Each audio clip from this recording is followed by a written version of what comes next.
You have been repeating several times that Russia should repay for the reconstruction of Ukraine. Do you believe Israel should repay for the reconstruction of Gaza, since they have destroyed almost all the strip and the civilian infrastructures? Thank you. Thank you, Gabriele. It's definitely an interesting question on which I would not have any comment at this stage. Պատասխան չունեցող կինը ԵՄ հանձնաժողովի գլխավոր խոսնակն էր։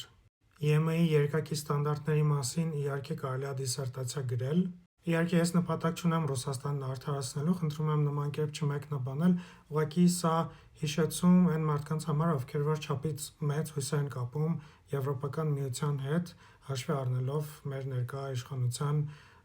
պրո-եվրոպական դիրքորոշումը։ Նման երկակի ստանդարտները մենք շատ լավ տեսել ու զգացել ենք, որովհետև Եմեն շարունակեց շատ լավ համագործակցել Ադրբեջանի հետ, Արցախում տեղ ունեցած էթնիկ զտումից հետո, չնայած նրան, որ Ադրբեջանում կան տասնյակ գերիներ մինչև հիմա, չնայած նրան, որ Ադրբեջանում կան քաղաքական բանտարկյալներ, ոչ միայն հայ, այլ նաև հենց ադրբեջանցի, որոնք որ քննադատում են ռեժիմը, ասածս այն է, որ եկեք չմոռանանք, որ ԵՄ-ի արտաքին քաղաքականությունը հիմնված է նման երկակի ստանդարտների վրա։ Ու սա չարժի մոռանալ, ինչքան էլ մեզ փորձեն համոզել, որ մենք հեսա վաղը չեմ իսօր մտնելու ենք ԵՄ։